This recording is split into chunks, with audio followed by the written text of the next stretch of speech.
Hi, this is Roland. Just stopping by to make a short video to tell you about my new book. If you like Madame Guyon, and you like François Fénerlot, and if you like writings by A.B. Tozer, or Teresa of Avila, or St. John of the Cross, or Thomas à Kempis, any of those kinds of spiritual writings, well, then you'll like this book, Contemporary Contemplation, with reflections on Miguel de Molinos. Now, many of you are familiar with a book called A Guide to True Peace. It's very popular. It's beautiful, but it has the writings of 3 authors, and one of them is Miguel de Molinos. So you may have been reading him, and you didn't even know that you were reading him. So what does he try to do? Let me read you what he says. I'm going to read just a little bit. He says, "The experience of many years has convinced me one of the great necessity people are in of having the obstacles taken out of their way, the inclinations, affections, and allurements removed, which wholly hinder the course and obstruct the way to perfect contemplation." That's what we need, perfect contemplation. What is that? Well, it's getting close to God. It's experiencing God in your life.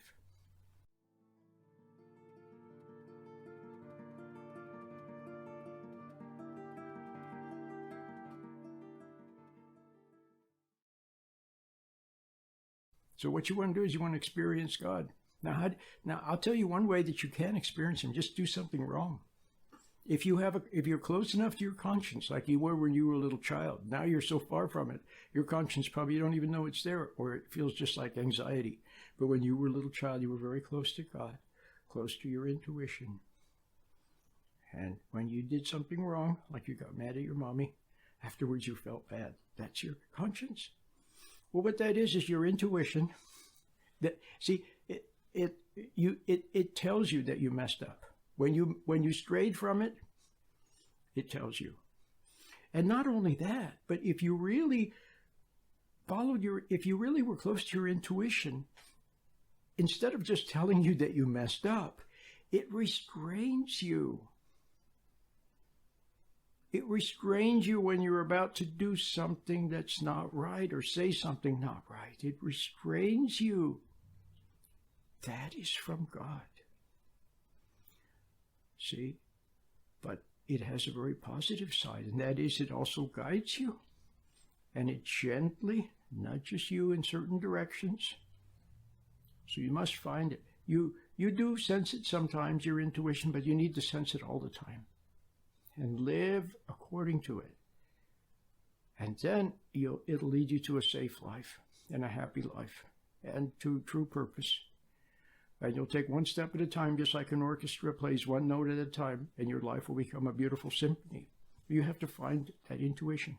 And the way to find it is by learning to be still, which is what I teach with my meditation. But it's also what Molinos is trying to tell us about.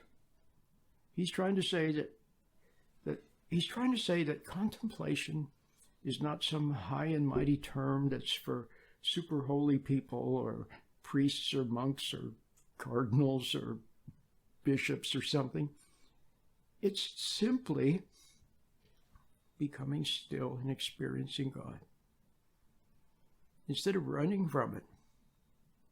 See, what we do is we try to run from it. We don't want the truth because the truth would begin to show us that we've been messing up. But when the day finally arrives that you're willing to admit that you've messed up, then you're ready to experience God. Not just as conscience. Yeah, first a little bit as conscience, but then as a very present help and as love. See, it's like sunlight. The sun gives both light and warmth. And plants, they use both the light and the warmth. They use what's in the sunlight, and somehow it converts into beautiful flowers. And see? So you must learn to walk in spiritual light. You must find it and live in it. And then, like the plant, convert it into wonderful things, wonderful good deeds, and it'll be your guide.